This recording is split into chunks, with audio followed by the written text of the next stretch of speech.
అదే RTV app వార్తల్ని క్షణాల్లో చదివే అవకాశం ఉంటుంది. ఒక న్యూస్ పేపర్, ఒక టెలివిజన్ ఛానల్ మీ చేతుల్లో ఎప్పుడూ ఉంటాయి. ఈరోజు మా ఆహ్వానాన్ని మన్నించి విచ్చేసినటువంటి పాత్రికేయ మిత్రులందరికీ కూడా మా బ్రాహ్మణ సంక్షేమ వేదిక మరియు ధార్మిక్ పరివార్ తరపు నుంచి హృదయపూర్వక ధన్యవాదాలు తెలియజేసుకుంటున్నాం. ఈరోజు నేను బాల శ్రీనివాస్ని, ఈ బ్రాహ్మణ సంక్షేమ వేదిక మరియు ధార్మిక్ పరివార్ యొక్క ఫౌండర్ని. అనేక సమస్యల మీద పరిష్కారం కోరుకుంటూ మా బ్రాహ్మణ సంక్షేమ వేదిక గత 4 సంవత్సరాలుగా అనేక భారీ కార్యక్రమాలను నిర్వహించుకుంటూ ముందుకెళ్తున్నది. గత 2 సంవత్సరాలుగా ధార్మిక్ పరివార్ తరపు నుంచి కూడా మేము ప్రోగ్రాంలని చేసుకుంటూ వెళ్తున్నాము.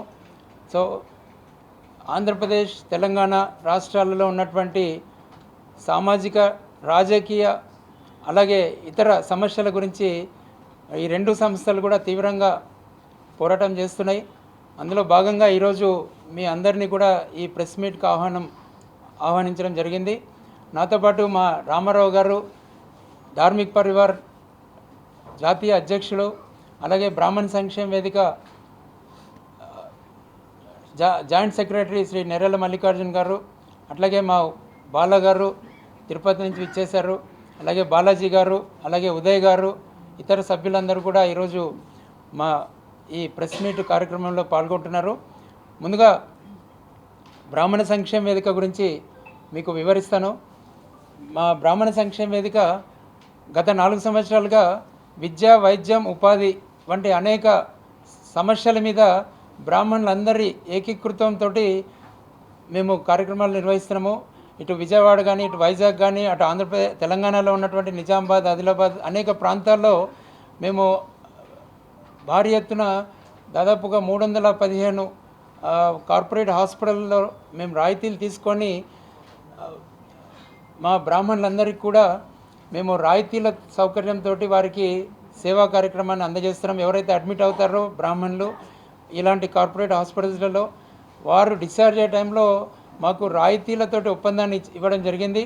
సో వారందరికీ కూడా డిశ్చార్జ్ అయ్యేటప్పుడు హాస్పిటల్ యాజమాన్యం వారు మాకు కన్సర్న్ పేషెంట్కు డిస్కౌంట్ ఇవ్వడం జరుగుతుంది. అలాగే కొన్ని డయాగ్నోస్టిక్ సెంటర్స్లలో, అలాగే కొన్ని విద్యా సంస్థలలో, అలాగే కొన్ని ఎలక్ట్రానిక్ సంస్థలలో, ఇలాంటి పెద్ద పెద్ద సంస్థలలో రాయితీల ఒప్పందం తీసుకొని బ్రాహ్మణులందరికీ కూడా మేము ఈ సౌకర్యాన్ని కలిగిస్తున్నాము. గత 4 సంవత్సరాలుగా అనేక ప్రాంతాలలో మేము భారీ ఎత్తున కార్యక్రమాలు నిర్వహిస్తున్నాము. రెండవసారి ఉపాధి కోసం మేము జాబ్ మేళా నిర్వహించడం జరిగింది హైదరాబాద్లో. సో దాదాపుగా ఆ రోజు మేము ఒక 800 మంది బ్రాహ్మణ నిరుద్యోగులకు మేము ఉపాధి కల్పించడం జరిగింది. అనేక సంస్థలు ముందుకు వచ్చి మా ఉద్యోగ మేళాలో పార్టిసిపేట్ చేశాయి. మరొక భారీ ప్రోగ్రాం మేము దాదాపుగా మొత్తం భారతదేశం అంతా తిరిగి 146 నదుల నుంచి నదీ జలాలను సేకరించి మేము ఆ పరమేశ్వరుడికి రుద్రాభిషేకం నిర్వహించడం జరిగింది. ఈ కార్యక్రమంలో మాకు 11 జ్యోతిర్లింగాల ప్రధాన అర్చకులు కూడా అతిథులుగా పాల్గొని ఆ కార్యక్రమాన్ని విజయవంతం చేశారు.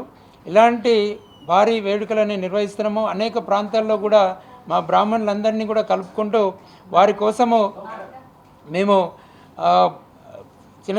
మేము నిర్వహిస్తున్నటువంటి సంక్షేమ పథకాలని వివరించుకుంటూ అనేక ప్రాంతాల్లో శ్రీకాకుళం నుంచి మొన్ననే విజయనగరంలో, వైజాగ్లో అర్చక పురోహితులందరినీ కూడా కలుపుకుంటూ వారికి మా పథకాలను వివరిస్తూ కూడా మేము వారికి ఈ సౌకర్యాన్ని కల్పిస్తున్నాము. అటు ఈ మధ్యన పోయిన ఆదివారం నిజామాబాద్లో చేశాము. అలాగే 2 రాష్ట్రాల్లో కూడా అనేక ప్రాంతాలలో ఉన్నటువంటి బ్రాహ్మణులందరి ఏకీకృతం కోసం మా పోరాటం చేస్తూనే ఉన్నాము. అందులో భాగంగా ఈరోజు మా రామారావు గారి అధ్యక్షతన మేము ఈరోజు తిరుపతి దేవస్థానంలో ఉన్నటువంటి పోర్టులో పనిచేస్తున్నటువంటి బ్రాహ్మణులందరి సమస్యల గురించి వారి సమస్యలను పరిష్కరించాలని కోరుకుంటూ ఈరోజు మేము ప్రభుత్వానికి మా విజ్ఞప్తిని తెలియజేద్దామని ఒక ఉద్దేశంతో అతి త్వరలో విజయవాడలో కూడా మేము ఒక 146 నదీ జలాలతోటి మరొక భారీ కార్యక్రమాన్ని నిర్వహిస్తున్నాము. వచ్చే సెప్టెంబర్ 14వ తారీఖు ఆ వివరాలన్నీ కూడా మన రామారావు గారు వివరిస్తారు మీకు. నమస్కారం. మీడియా మిత్రులందరికీ స్వాగతం. మా శ్రీనివాస్ గారు ఫౌండరు ధార్మిక పరివార్కి, అలాగే బ్రాహ్మణ సంక్షేమ వేదికకి ఫౌండర్ అయినటువంటి శ్రీనివాస్ గారు మా కార్యక్రమాలు, ఇంతకుముందు మేము చేసినటువంటి కార్యక్రమాలు, ఇక ముందు చేయబోయే కార్యక్రమాల గురించి క్లుప్తంగా చెప్పారు. వారు చెప్పినట్టుగా ఇప్పుడు కొత్తగా ఒక కొత్త ఒరవడి మా సంఘం, మా ధార్మిక పరివారం కానీ, బ్రాహ్మణ సంక్షేమ వేదిక కానీ చేస్తుంది ఏంటంటే,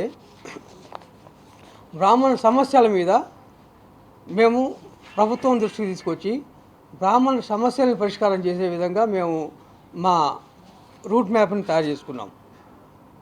బ్రాహ్మణులు తెలంగాణ, ఆంధ్ర రాష్ట్రాల్లో బ్రాహ్మణులు ఫేస్ చేస్తున్నటువంటి ఇష్యూస్ అన్నిటిని కూడా మేము 1 by 1 టేకప్ చేసి దాని మీద ఆ సమస్య పూర్తిగా పరిష్కారం అయ్యే వరకు కూడా దాని మీద స్ట్రగుల్ చేయడం, గవర్నమెంట్కి విజ్ఞప్తులు చేయడం, అవసరమైతే దానికి సంబంధించినటువంటి అయ్యే విధంగా ఏ విధమైనటువంటి కార్యక్రమాలు చేపట్టాలో అలాంటి కార్యక్రమాలను చేపట్టి ప్రతి సమస్యని ఒక్కటొక్కటిగా పరిష్కారం చేసే విధంగా మేము రూట్ మ్యాప్ తయారు చేసుకున్నాం.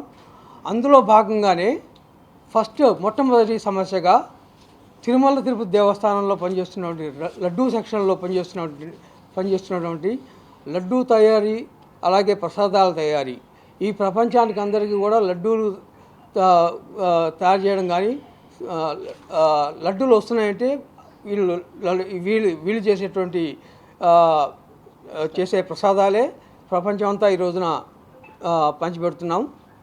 కాబట్టి చాలా ముఖ్యమైన సెక్షన్స్లో ఈ ప్రపంచంలో భక్తులందరికీ, శ్రీ వెంకటేశ్వర స్వామి భక్తులందరికీ చాలా ముఖ్యమైనటువంటి కార్యక్రమంలో వీళ్ళు ఉన్నారు. అయితే వీళ్ళు కొంతకాలం మాకు వాళ్ళ సమస్య గురించి మా సంఘంలో పనిచేస్తున్నటువంటి వాళ్ళు ఎంప్లాయీసు, టీటీడీ ఎంప్లాయీసు మాకు చెప్తూ వస్తున్నారు, చాలా సమస్యలు ఫేస్ చేస్తున్నామండి అని. నేను మొన్న తిరుమల వెళ్ళి ప్రత్యేకించి ఈ సమస్యను తెలుసుకుందామని చెప్పేసి వాళ్ళతో మీటింగ్ చేసి వాళ్ళతో మాట్లాడి దాదాపుగా 5-6 గంటలు వాళ్ళతో కూర్చొని వాళ్ళు తినే భోజనం కూడా చూసి వాళ్ళ సమస్యలను తీసుకుని మేము అనుకున్నాం అన్నమాట. వాళ్ళ సమస్యలు విన్న తర్వాత ఇది ఖచ్చితంగా ఫస్ట్ టేకప్ చేయాల్సిన ఇష్యూ వీళ్ళదే, ఇది ప్రపంచం అందరికీ భక్తులకి సంబంధించిన విషయం ఈ సమస్య అనేది చాలా సీరియస్గా మేము డెసిషన్ తీసుకుని ఈ సమస్యని టేకప్ చేస్తున్నాం. అది వాళ్ళ ముఖ్యమైన ఇదేంటంటే, అసలు వాళ్ళకి అతి బాధాకరమైన విషయం ఏంటంటే, ఇమీడియట్గా నాకు అటెండ్ అనిపించిన ఒక ముఖ్యమైన విషయం హెల్త్ ఇన్సూరెన్స్. వీళ్ళకి మొన్నటి వరకు ఈఎస్ఐ కవరేజ్ ఉండేది. ఇప్పుడు ఆ ఈఎస్ఐ కవరేజ్ ఉన్న కొంత జీతం పెంచడం వల్ల ఆ ఈఎస్ఐ లిమిట్ అయిపోవడం వల్ల వాళ్ళకి హెల్త్ ఇన్సూరెన్స్ అనేది లేదు. మొన్న నేను వెళ్ళినప్పుడు మీటింగ్ చేస్తే వాళ్ళు చెప్పారు, ఎవరికో ప్రసవ సమయంలోనే పిల్లాడికి ఏదో ప్రాబ్లం వస్తే చాలా పెద్ద ఇష్యూ అయిపోయి వాళ్ళకి ఇన్సూరెన్స్ లేక డబ్బులు లేకపోతే వీళ్ళందరూ అప్పటికప్పుడు తలా కాస్త డబ్బులు వేసుకుని ఆ పిల్లాన్ని బతికిచ్చారట. అంటే ఏ సమస్య వచ్చినా, ఏదైనా డ్యూటీలోంచి బయటకు వచ్చి ఏదైనా యాక్సిడెంట్ జరిగినా, లేదా ఇంట్లో ఫ్యామిలీకి ఏమైనా జరిగినా వీళ్ళకి హెల్త్ కవరేజ్ లేదు, హెల్త్ ఇన్సూరెన్స్ లేదు. ఇది వీళ్ళు మామూలుగా ఇప్పటికీ ఏదో నిన్న మొన్న పనిచేస్తున్న జాయిన్ అయినటువంటి వాళ్ళు కాదు. దాదాపుగా 15 సంవత్సరాల నుంచి 25 సంవత్సరాల నుంచి కూడా పనిచేస్తున్నటువంటి ఎంప్లాయీస్ ఉన్నారు వీళ్ళు. ఈ 25 సంవత్సరాలుగా పనిచేస్తున్న ఎంప్లాయీస్ 25 సంవత్సరాలుగా కాంట్రాక్టు లేబర్గానే, కాంట్రాక్ట్ కార్మికులుగానే పనిచేస్తున్నారు. వాళ్ళని పర్మనెంట్ ఇంతవరకు చేయలేదు. ఇది చాలా ముఖ్యమైన సమస్య. వాళ్ళని కాంట్రాక్ట్ని ఇచ్చి వాళ్ళని వెంటనే పర్మనెంట్ చేయాలి అనేది ప్రభుత్వానికి మేము సీరియస్గా విజ్ఞప్తి చేస్తున్నాం. మేము ముఖ్యంగా హెల్త్ ఇన్సూరెన్స్ ఇమీడియట్గా ప్రొవైడ్ చేయాలనేది మాత్రం ప్రభుత్వాలని మేము ఖచ్చితంగా అడగదలుచుకున్నాం. ఖచ్చితంగా వాళ్ళని చాలా సీరియస్గానే మేము ఈ ఇష్యూని తీసుకుంటున్నాం. ఈ సమస్య పరిష్కారం అయ్యే వరకు కూడా వీళ్ళ సమస్య పరిష్కారం అయ్యే వరకు కూడా వీళ్ళతో పాటు మేము ఉంటాం. ధార్మిక పరివారం ఉంటుంది, బ్రాహ్మణ సంక్షేమ వేదిక వీళ్ళతో పాటు ఉంటుంది. ఈ సమస్య పరిష్కారం అయ్యే వరకు కూడా మేము దీంతో ఉంటాం. ఈ సమస్య పరిష్కారం చేస్తాం తప్పనిసరిగా. దానికి ముఖ్యంగా ఇక్కడికి వచ్చిన వాళ్ళలో కూడా ప్రెసిడెంటు, వాళ్ళ ఆఫీస్ బేరర్స్ అందరూ వచ్చారు.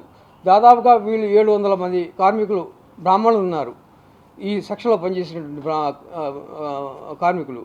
ఈ 700 కుటుంబాలు, ఇది 700 కుటుంబాలకు సంబంధించిన సమస్య. 700 కుటుంబాలు ఈ రోజున హెల్త్ ఇన్సూరెన్స్ లేక చాలా ప్రికేరియస్ సిచ్యుయేషన్లో ఉన్నటువంటి పరిస్థితి. ఇది భారతదేశం అంతా కూడా, భారతదేశం అందరికీ శ్రీ వెంకటేశ్వర స్వామి భక్తులందరికీ కూడా, భారతదేశమే కాదు ఈ ప్రపంచంలో ఉన్నటువంటి వాళ్ళందరికీ కూడా ఈ రోజున ఇది వాళ్ళ సమస్య చాలా చాలా దారుణమైనటువంటి సమస్య అనేది అందరం ఫీల్ అవుతున్నాం. అందుకనే నేను ప్రపంచవ్యాప్తంగా కూడా ఎందుకంటున్నానంటే, ఈ రోజున ప్రపంచవ్యాప్తంగా చేస్తున్నాం మేము. తెలుగులో ఫాస్టెస్ట్ న్యూస్ ఇప్పుడు కొత్త అవతారంలో 5 సెకండ్లోనే పూర్తి వార్తా సమాచారం మీ చేతిలో. సోషల్ మీడియా ట్రెండ్స్ మీ కళ్ళ ముందుకే live TV and voice search ఆప్షన్స్తో ఇప్పుడే డౌన్లోడ్ చేయండి. యాప్ లింక్ డిస్క్రిప్షన్లో ఉంది.